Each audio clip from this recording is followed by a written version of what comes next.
Hello everyone, it's Paul, and welcome to my Emerald Nightmare raid guide for Ursoc on heroic difficulty. Ursoc is a huge DPS check, and because of this, there's actually only 2 abilities for your raid to worry about, and then 2 debuffs for your tanks to manage.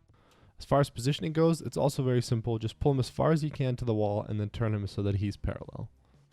The 2 dank debuffs in this encounter are called Overwhelm and Rend Flesh. You're going to see me take an Overwhelm here, after which our Druid tank is going to taunt so that he takes Rend Flesh, and then I'm going to taunt right back so that I gain Overwhelm.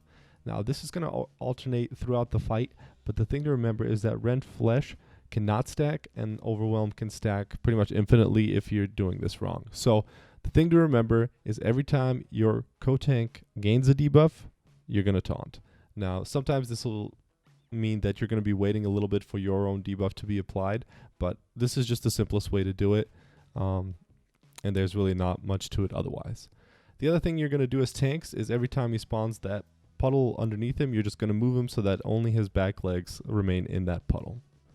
2 of these puddles will happen in quick succession, so just be ready to do a little bit of movement. Meanwhile, your raid's going to be split into 2 evenly to deal with this focus gaze mechanic here. When you get focused gaze on you as a raid member, just get behind your soak group and run as far away from the boss as you can get. You're going to have 2 soak groups, like I said, splitting the raid equally in half. The soak group should stand on the flank of the boss, whereas the rest of the raid stands in front of the boss near the tanks. There's no frontal damage or cleave to worry about with Ursoc. When Ursoc does Roaring Cacophony, he's actually going to do damage to everyone within 25 meters of him, and that damage is going to be split amongst all those people, so you want everybody close to the boss to limit this damage as much as possible.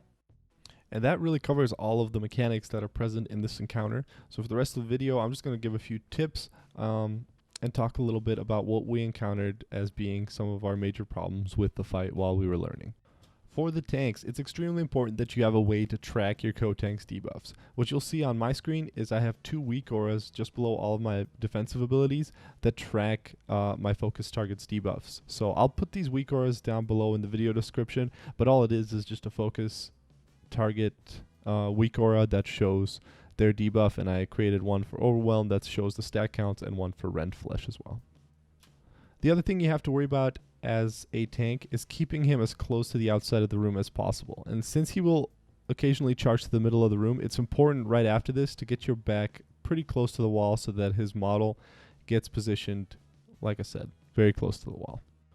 For your raid, the reason you split into 2 groups is because the charge applies a debuff to you called momentum. Obviously, if you have momentum and you're struck by 2 charges in a row, or rather the second charge while you have momentum, you're going to die. So make sure that you're in your correct soak group and don't fuck up. At 30%, Ursoc is going to gain an enrage and start dealing 20% increased damage on all of his abilities. So your healer should be very, very ready to pop all saves at that point. Tanks should use all their hard cooldowns at the beginning of the fight so that they have them ready at 30%. Depending on your raid's DPS, tanks may need to hold their hard cooldowns all the way to 30%, because depending on that DPS, this fight can last anywhere from 3.5 to 5 minutes. You'll see that we actually kill them about as late as you can before running out of room. It's not recommended. You could probably bring a little more DPS than we did. The only other strange thing that we encountered during this is that sometimes when he casts the charge, it seems like he might reduce his melee range. So we had to move up a couple of feet a few times while he was doing the charge, and then he would charge off at like kind of a weird angle and actually hit the people in front of the boss that were not in the correct, that were in the soak group that was not meant to be soaking. Just something to keep an eye on. Basically, we fixed this by just having the tanks stand a little bit closer to Ursoc. Didn't seem to be a problem after that, but I'm not even sure if that's accurate or not. So here you see him that he's now in a frenzy. We're going to start using a lot harder cooldowns. He also attacks a little bit quicker. So just be ready for this. He does gain stacks from the debuff. You're going to want to be around 12 stacks max before you kill him. Otherwise, he's just going to start wiping your raid with all of his charges.